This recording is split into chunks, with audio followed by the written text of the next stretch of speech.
ಮಾಜಿ ಪ್ರಧಾನಿ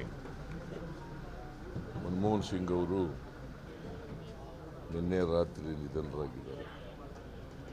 ಅವರಿಗೆ 92 ವರ್ಷಗಳಾಗಿವೆ. ಅವರು ಒಂದು ರೀತಿಯಲ್ಲಿ ಅವರ ಬದುಕನ್ನು ನೋಡಿದಾಗ ಅವರು ಒಂದು ರೀತಿ ಪವಾಡ ಆದ ರೀತಿಯಲ್ಲಿ ಅವರ ಬದುಕನ್ನು ನೋಡಲಿಕ್ಕೆ ಸಾಧ್ಯ. ಇವತ್ತಿನ ಪಾಕಿಸ್ತಾನ ಇದೆಯಲ್ಲ, ಅಲ್ಲಿ ಒಂದು ಕುಗ್ರಾಮದಲ್ಲಿ ಜನಿಸ್ತವರು, ಪಂಜಾಬ್ ಪ್ರಾವಿನ್ಸ್. ಅಲ್ಲಿಂದ ದೇಶದ ಒಬ್ಬ ಖ್ಯಾತ ಪ್ರಸಿದ್ಧ ಅರ್ಥಶಾಸ್ತ್ರಜ್ಞರಾಗಿದ್ದಾರೆ. ಜಗತ್ತಿನಲ್ಲೇ ಒಬ್ಬರು ಶ್ರೇಷ್ಠ ಅರ್ಥಶಾಸ್ತ್ರಜ್ಞರು. 5 ವರ್ಷ ನರಸಿಂಹರಾಯರ ಸಂಪುಟದಲ್ಲಿ ಆರ್ಥಿಕ ಕಾರ್ಯದರ್ಶಿಗಳಾಗಿದ್ದರು. ಆ ಕಾಲದಲ್ಲಿ ಉದಾರೀಕರಣ, ಖಾಸಗೀಕರಣ ಮಾಡಿ the Indian economy has been opened up global sphere. ಆ ಕಾರಣ ಅದು ಮಾಡಿದ್ರಿಂದ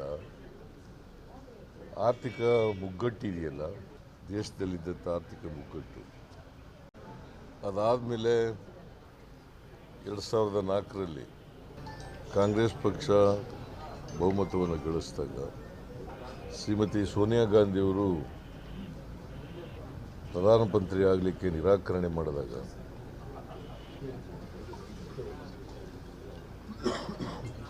ಇವರನ್ನು ಸೋನಿಯಾ ಗಾಂಧಿಯವರು ಪ್ರಧಾನಮಂತ್ರಿಯಾಗಿ ಆಯ್ಕೆ ಮಾಡ್ತಾರೆ. ಸುಮಾರು 10 ವರ್ಷಗಳ ಕಾಲ ಈ ದೇಶದ ಅಧಿಕಾರದ ಚುಕ್ಕಾಣಿಯನ್ನು ಹಿಡಿದು ಪ್ರಧಾನಮಂತ್ರಿಗಳಾಗಿ ಈ ದೇಶವನ್ನು ಆರ್ಥಿಕವಾಗಿ, ಸಾಮಾಜಿಕವಾಗಿ ಮೇಲಕ್ಕೆತ್ತಕ್ಕಂಥ ಕೆಲಸವನ್ನು ಮಾಡ್ತಾರೆ.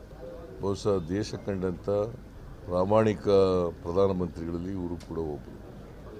ರಾಜಕಾರಣದಲ್ಲಿ ಪ್ರಾಮಾಣಿಕತೆಯನ್ನು ಕಾಣ್ತಕ್ಕಂಥದ್ದು ಕಷ್ಟ. ಆದರೆ ಇವರು 10 ವರ್ಷಗಳ ಕಾಲ ಪ್ರಧಾನಮಂತ್ರಿ ಆಗಿದ್ದರೂ ಕೂಡ ಅತ್ಯಂತ ಪ್ರಾಮಾಣಿಕರಾಗಿ ಕೆಲಸ ಮಾಡಿದ್ದಾರೆ.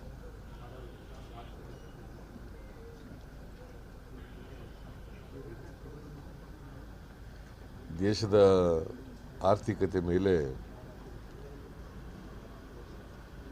ಒಂದು ದೊಡ್ಡ ಇಂಪ್ರಿಂಟನ್ನು ಬಿಟ್ಟೋಗಿದ್ದಾರೆ.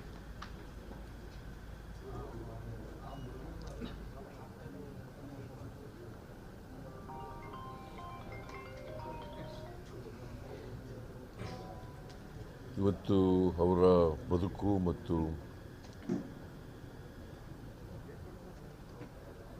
ಅವರ ಆರ್ಥಿಕವಾಗಿ ಮಾಡಿದಂಥ ಕೆಲಸಗಳು ನಮ್ಮೆಲ್ಲರಿಗೂ ಕೂಡ ಪ್ರೇರಣೆ ಮತ್ತು ಸ್ಫೂರ್ತಿ.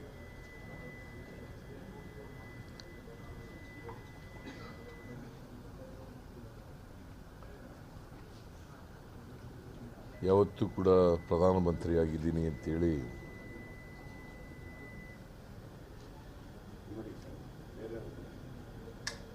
ಅವರು ಅಧಿಕಾರದ ಮದದಿಂದ ಇದ್ದವರಲ್ಲ.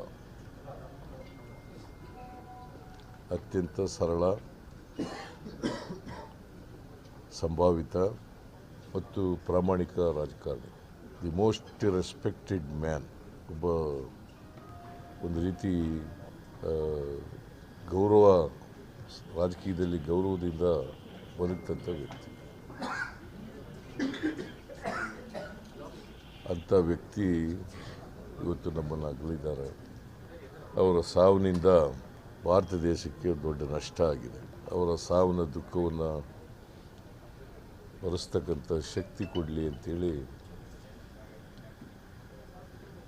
ಅವರ ಕುಟುಂಬ ವರ್ಗದವರಿಗೆ ಪ್ರಾರ್ಥನೆ ಮಾಡ್ತೇನೆ.